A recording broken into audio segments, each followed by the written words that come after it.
Okay, let's start. Our guided practice from our motivational math textbook.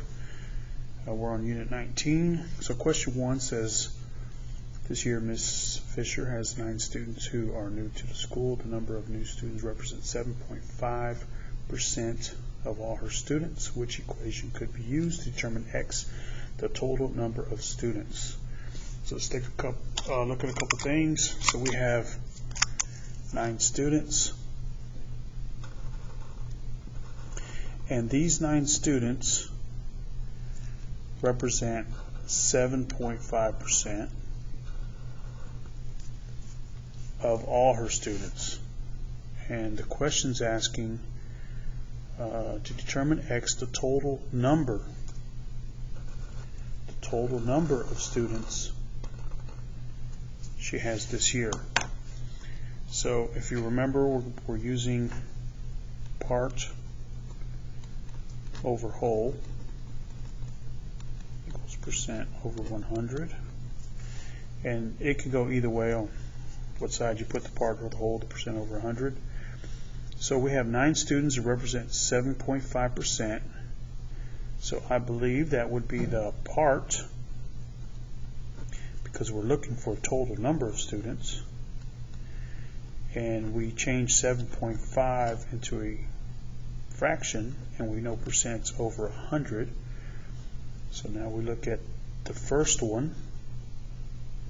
This one has 7.5 over 100, which represents the percent, but it looks like it's looking for the part, and it's saying that the whole is 9.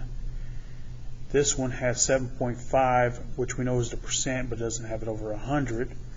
So we know this one is not correct. This one is not correct. This one has 7.5, but on the bottom, where it should be on top of 100, because we know it's the percent. So if you look at this one, we have 9, which is the part. We're trying to find the total. 7.5 is a percent, and 7.5 is over 100. So your answer is D. Number 2, the shaded model below represents the percent. So the shaded model represents the percent of students at Judson Middle School who bring lunches.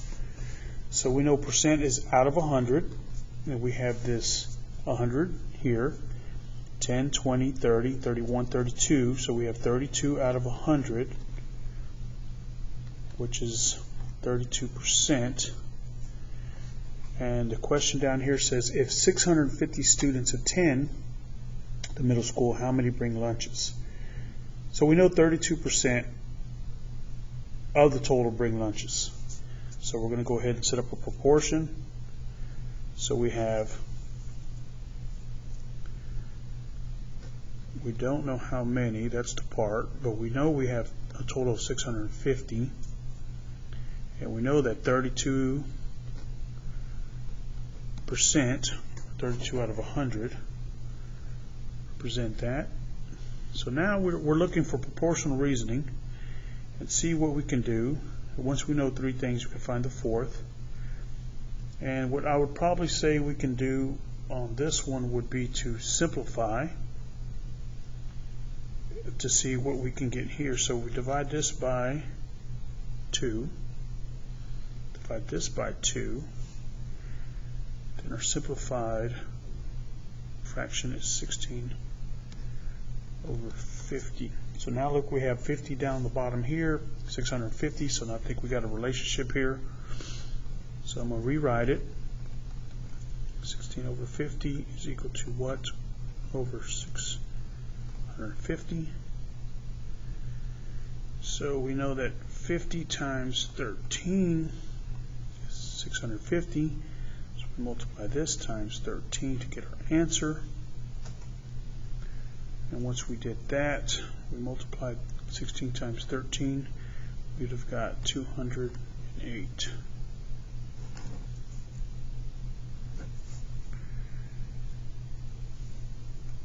Next problem. Natalie saved 20% when she purchased a new phone. The phone originally cost $125. What percent savings did Natalie receive on the purchase of her new phone?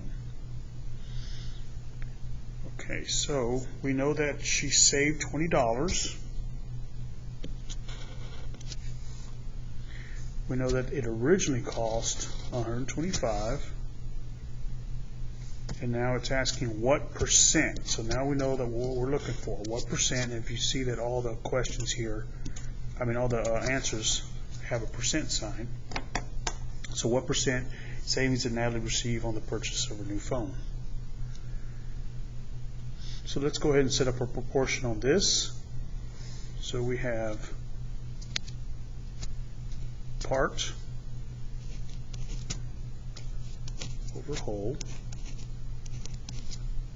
Just the original cost, just how much you saved. And we're trying to find the percent that savings represented. A percent out of 100. So we can go ahead and simplify this because we know we can't, we don't have a proportional relationship yet here. So let's go ahead and simplify this fraction. It ends in a 0 and a 5, so we know we can divide the top and bottom by 5.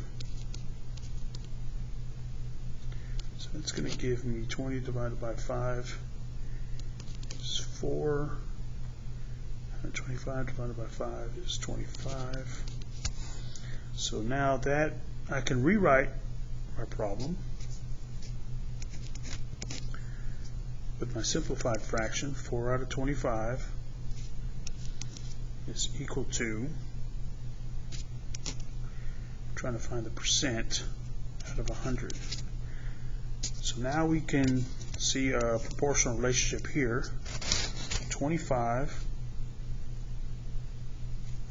times 4 is 100. So multiply this times 4, we get 16. Now another way you could solve this was to divide 4 divided by 25. You would have gotten a decimal, and it changed the decimal to a percent, and you would have gotten 16%. So the answer is B.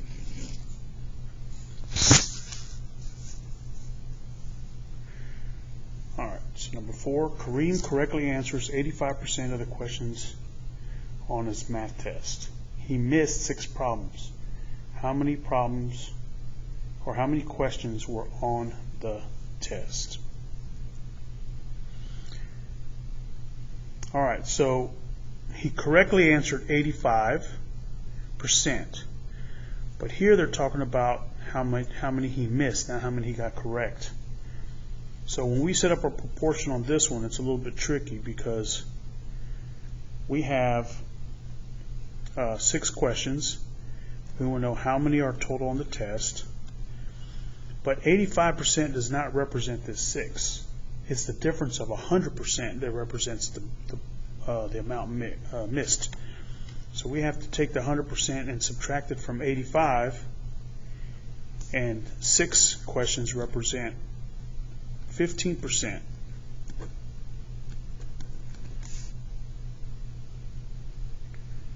Okay, so we're going to go ahead and simplify our 15 over 100, and we can divide that both by 5, and we're going to get 3 over 20 equals 6 over x.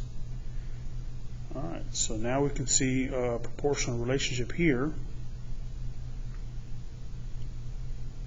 3 times 2 is 6.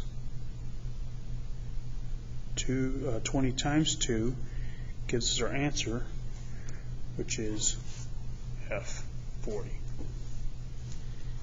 So this one was a little bit tricky. Make sure you're paying attention to that. Correctly answered versus missed problems. We have to find the difference of 100 and 85 because 15% represented the 6 he missed.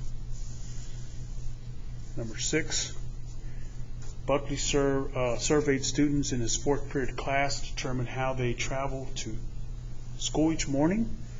And we have a table and transportation. 3 students walk, 4 students ride the bus, 8 students go by car, and it says what percent, so we know we're looking for a percent. And if you can see, all our answer choices have a percent, so we should know what, when we set up proportional reasoning, where the X is going. What percent of the students Berkeley surveyed ride the bus? So when it's asking of the students, we're talking about all the students. We're not just talking about Berkeley students. So when we set up a proportion, we have to take the 14, which is the part, and the whole would be if we added all these up. 3 plus 14 plus 8, plus 8. We add all those up, and that's going to tell us the total number of students, and that's a total of 25 students. So it's actually 14 out of 25 is what percent? So this was a little bit easier because we can automatically see we have a proportional relationship right here. This is times 4, which means that this would be times 4. And 14 times 4 is 56. So that's 56%. Okay, number 6. Leticia wants to go on a band trip to New York for spring break. It costs $1,200 per student. The band will pay 25%. So this is how much the band will pay for each student. Using the number lines, determine the amount of money Leticia will pay. So the band is paying 25%, and 100% is the total. Leticia is going to be paying 75%. So we're going to look at this number line, see if we can find that 75%. So first thing we're going to do is we're going to count how many segments we have in this line. So starting here, we have 1, 2, 3, 4, 5, 6, 7, 8, 9, 10, 11, 12. So that means 50%, 4, 5, 6. 50% would be represented right here. And that would mean 25%, 1, 2, 3, would be right here. That means 75% would be right here.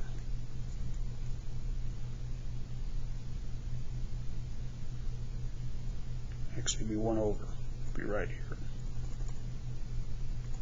So we're using this number line, and if we have 800 here, 1,000 here, half of that, or right in the middle, it looks like it's going by 100 each one, so it's 0, 100, 200, 300, 400, 500, 600, 700, 800, 900.